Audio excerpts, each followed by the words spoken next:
Hello everyone, আসসালামু আলাইকুম।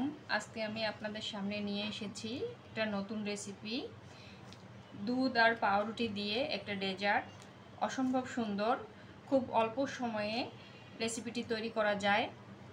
তাহলে চলুন দেখে নেওয়া যাক ফুল রেসিপি। আমি এখানে 5 পিস ব্রেড নিয়েছি। এখন আমি ব্রেডটাকে একটু রুটির মতো শেপ করব। আমি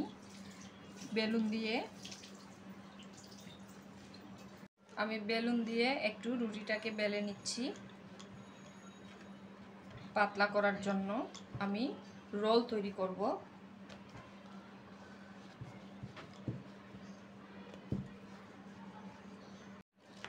অনেকে সাইডগুলো আগে কেটে ফেলে, তারপরে মাঝখানে রুটিটা বেলে, পরে দেখা যায় যে রুটিটা ফেটে যায়। তো আমি এখনও সাইডগুলো কাটিনি, আমি আগে বেলে নেব, তারপরে কাটবো। আমি প্রতিটা রুটি এইভাবে বেলে নেব। আমি এখানে 5 পিস রুটি নিয়েছি। এখন আমি ভালোভাবে পাতলা করে বেলে নেব। আমি এখানে সবগুলো রুটি বেলে নিয়েছি। এখন আমি একটা একটা করে সাইডগুলো কেটে নিব। রুটির সাইডগুলো আমি বাদ দিয়ে দিব।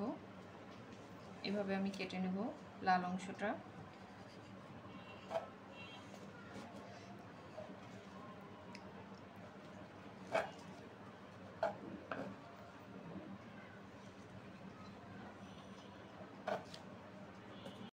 আমি ব্রেডের সাইডগুলো কেটে নিয়েছি।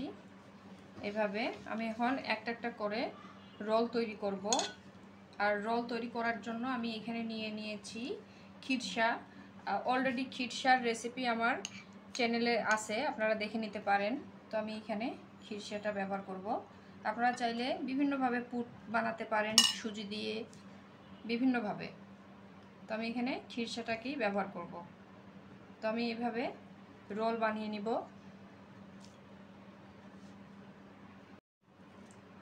আমি এভাবে প্রতিটা রোল বানিয়ে নিব খিরসা দিয়ে। সুন্দর একটা মজাদার একটা নাস্তা রেসিপি। আমি সবগুলা রোল তৈরি করে নিয়েছি। এখন আমি চুলায় দুধ জাল করব। আমি এখানে হাফ কেজি পরিমাণ গরুর দুধ নিয়ে নিয়েছি, লিকুইড গরুর দুধ। এখানে আমি দিয়ে দিব এখন হাফ কাপ পরিমাণ গুঁড়া দুধ। আমি একটা মালাইয়ের মতো তৈরি করে নিব।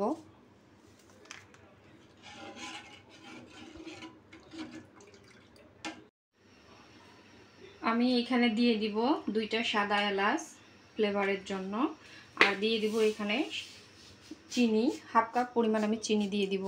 আপনারা যে যেরকম মিষ্টিটা পছন্দ করেন, আমি হাফ কাপ পরিমাণ দিয়ে দিলাম।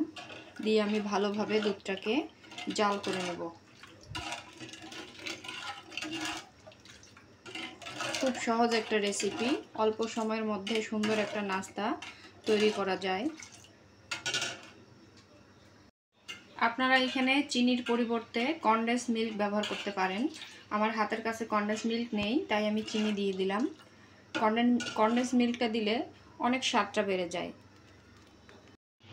দুধটা আমি কিছুক্ষণ জাল করে নিয়েছি, ঘন হয়ে গিয়েছে। এখন আমি চুলার আঁচটা বন্ধ করে দিব এবং দুধটাকে আমি একটু ঠান্ডা করে নিব। পুরোপুরি ঠান্ডা না, হালকা ঠান্ডা। আমি দুধটা একটু ঠান্ডা করে নিয়েছি, হালকা গরম আছে। এখন আমি দিয়ে দিব, রোলের উপরে দিয়ে দিব।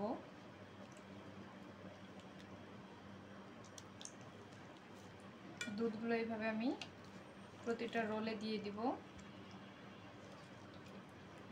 মালাইয়ের মতো।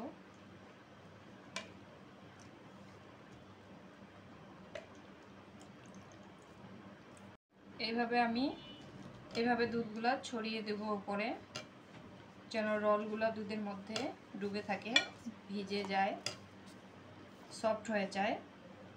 এখন আমি এর মধ্যে একটু কিশমিশ দিয়ে দিব।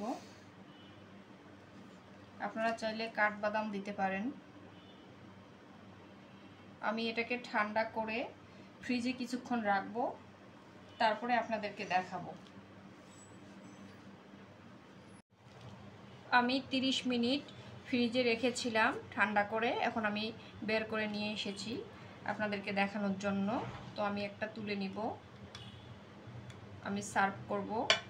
এই যে আমি একটা তুলে নিচ্ছি, দেখেন কতটা সুন্দর হয়েছে এবং সফট এবং নরম তুলতুলে, অনেক মজাদার একটা রেসিপি।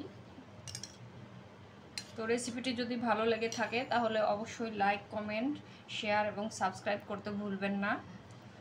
নতুন নতুন রেসিপি পেতে হলে অবশ্যই বেল নোটিফিকেশন চালু রাখবেন যেন পরের ভিডিও আপনারা দেখতে পান। তো সবাই আমাকে সাপোর্ট করবেন, সবাই ভালো থাকবেন, সুস্থ থাকবেন, আমার জন্য দোয়া করবেন। সবাইকে আসসালামু আলাইকুম।